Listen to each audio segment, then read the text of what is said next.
অসম ইস্মাপত্ৰ মহোদয় সন্মান সহকাৰে মহোদয়ক জনাওঁ যে 27/6/2025 তাৰিখ শুক্ৰবাৰে দিনৰ প্ৰায় 1:40 মান বজাত ডিগবৈ নিবাসী শ্ৰী দীপজ্যোতি বৰশইকীয়া তিনিচুকীয়া স্থিত TDA চেণ্ট্ৰেল প্লাজাৰ পাৰ্কিং স্থানত চনু মোবাইলৰ স্বত্বাধিকাৰী আৰু মজিদ আক্তাৰ নামৰ দুজন নেতৃত্বৰ প্ৰায় 15জনীয়া দলে প্ৰাণে মৰাৰ চেষ্টা কৰে। মহোদয়, ঘটনা সন্দৰ্ভত তলত দিয়া অভিযোগ সন্দৰ্ভত বিভিন্ন অসমৰ খিলঞ্জীয়া দল সংগঠন উত্থাপন কৰিছে আৰু বিষয় সন্দৰ্ভত প্ৰশাসনৰ কঠোৰ পদক্ষেপৰ বাবে আহ্বান জনাইছে। অভিযোগসমূহ আৰু দাবীসমূহ ক্ৰমে 1 নম্বৰ, ভুক্তভোগী সম্পূৰ্ণ ন্যায় পাব লাগিব। 2 নম্বৰ, ঘটনাৰ জড়িত কালপিসমূহক চলাই থকা প্ৰায় 13খন দোকান সম্পূৰ্ণৰূপে বন্ধ কৰি দিব লাগিব। TDA চেণ্ট্ৰেল প্লাজাত চলি থকা প্ৰায় 3 বছৰ ধৰি অবৈধ পাৰ্কিং সম্পূৰ্ণ তদন্ত কৰি তদন্ত ৰাজহুৱা কৰক। ঘটনা জড়িত প্ৰতিজন ব্যক্তিক ন্যায়ৰ আওতালৈ আনি জেল হাজোলৈ প্ৰেৰণ কৰক। প্ৰত্যক্ষ আৰু পৰোক্ষভাৱে মজিদ আক্তাৰে চলাই থকা প্ৰায় 13খন প্ৰতিষ্ঠান আৰু অন্য ব্যৱসায়িকৰ ওপৰত আয় আৰু বিত্তীয় কৰ সম্পূৰ্ণ তদন্ত কৰি বিষয়টো ৰাজহুৱা কৰক।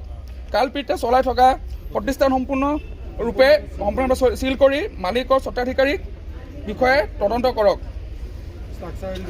ষ্ট্ৰাকচাৰেল ড্ৰয়িং TDA টেম্পোৰাৰী সন্দৰ্ভত তদন্ত হওক আৰু দোষীয়ে কঠোৰ শাস্তি পাওক। 8 নম্বৰ, কালপিতে চলাই থকা আৰু গুণ্ডাৰাজ প্ৰৱৰ্তন কৰা TDA চেণ্ট্ৰেল প্লাজাৰ অবৈধ কাৰ্যকলাপ আৰু মহাৰাষ্ট্ৰ লুকুৱাই ৰখা আদি কাৰ্যৰ বিষয়ৰ তদন্ত কৰি দোষী ব্যক্তিক আইন অনুসৰি কঠোৰ শাস্তি প্ৰদান কৰক। বিভিন্ন অবৈধ কাৰ্যকলাপৰ ভিতৰত অন্যতম 2024 চনৰ 5 ছেপ্টেম্বৰ তাৰিখে গেলাপুখুৰী বাইপাছত স্থিত দেওবৰীয়া বজাৰ সমীপত এটা দুৰ্ঘটনা নিহত হোৱা সমীৰ দহতীয়া নামৰ ব্যক্তি সন্দৰ্ভত তদন্ত পুনৰ আৰম্ভ কৰি উক্ত কাৰ্যত জড়িত মজিদ আক্তাৰ হস্তক্ষেপ তদন্ত হওক আৰু ভুক্তভোগীয়ে পৰিয়ালে ন্যায় পাওক। বিষয় সন্দৰ্ভত ভৱিষ্যতে যদি আইন বা প্ৰশাসনৰ গাফিলতি অথবা উল্লেখিত তলত কালপিৰ সন্দৰ্ভত গুণ্ডাগিৰি বাবে কোনো অপ্ৰীতিকৰ পৰিস্থিতি উদ্ভৱ হয় তেনেহ'লে নিম্ন চৰকাৰী স্বাক্ষৰকাৰী সংগঠন অথবা অসমীয়া খিলঞ্জীয়া ৰাইজ দায়বদ্ধ নহ'ব। বাইদেউ, এয়া আমাৰ দল সংগঠনৰ উল্লেখিত আমাৰ নাম দিছোঁ 13খন দোকান। সেইকেইখন আমি অতিশীঘ্ৰে বন্ধ কৰিব ব্যৱস্থা কৰক। আমাৰ এয়া অকল আমাৰ নহয়, আমাৰ গোটেই অসমীয়া জাতিৰ খিলঞ্জীয়া মানুহৰ এটা মানে ইয়াৰ দাবী আপোনাৰ এই সন্দৰ্ভত। আৰু আমি আশা কৰোঁ যে এইটো উচিত তদন্ত হ'ব আৰু এই দোকানকেইখন অতি শীঘ্ৰে চিল কৰাৰ ব্যৱস্থা কৰক। কিন্তু বাইদেউ, যেতিয়া পৰ্যন্তলৈকে দোষীক মানে গ্ৰেপ্তাৰ কৰিব নোৱাৰিব আৰু গ্ৰেপ্তাৰ কৰি সম্পূৰ্ণ সিহঁতৰ ইনভেষ্টিগেশ্যন চলাৰ পিছত দোষীয়ে যেতিয়া শাস্তি পাব তাৰ পিছতে এই দোকানকেইখন মানে খুলিব পাৰিব। আমি সেই পৰ্যন্তলৈকে কিন্তু দোকান সম্পূৰ্ণ বন্ধ থাকিব। তাৰপিছত যদি আকৌ খোলে সেইখিনিতে, তেতিয়া কিন্তু আমি পুনৰ প্ৰতিবাদী কাৰ্যসূচী ল'বলৈ বাধ্য হ'ম। তেতিয়া আমি 13খন দোকান নহয়, TDA হয়তো তিনিচুকীয়া বন্ধ হ'ব পাৰে।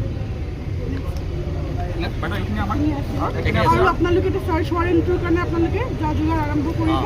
এতিয়া আমি সেইখিনি দিব পাৰিম আৰু বাকী এতিয়াৰ কাৰণে এখন দিয়ক আৰু এখন প্ৰতিলিপি আমাৰ অধ্যক্ষ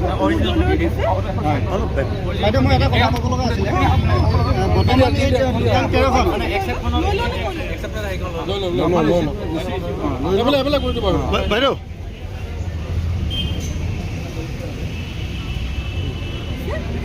এখন পুলিচ অধীক্ষকতে আহিছে সেইখন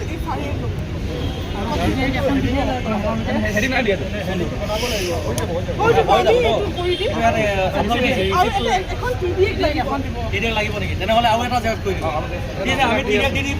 আমি এইটো ঠিক আছে, আমি দি আছোঁ।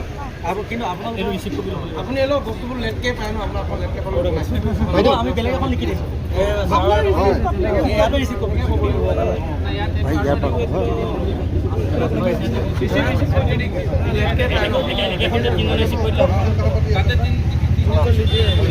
আপোনালোকে ৰিচিভ কৰি দিম।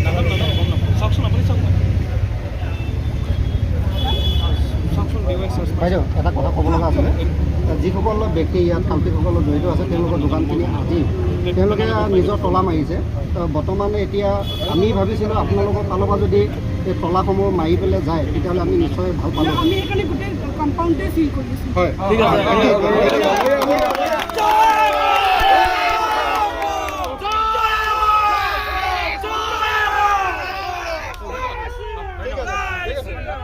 এতিয়া আপোনালোকে ধুনীয়াকৈ শৃংখলাভাৱে ওলাই ধন্যবাদ আপুনি আহি এইখিনি সহায় কৰাৰ বাবে আমি ধন্যবাদ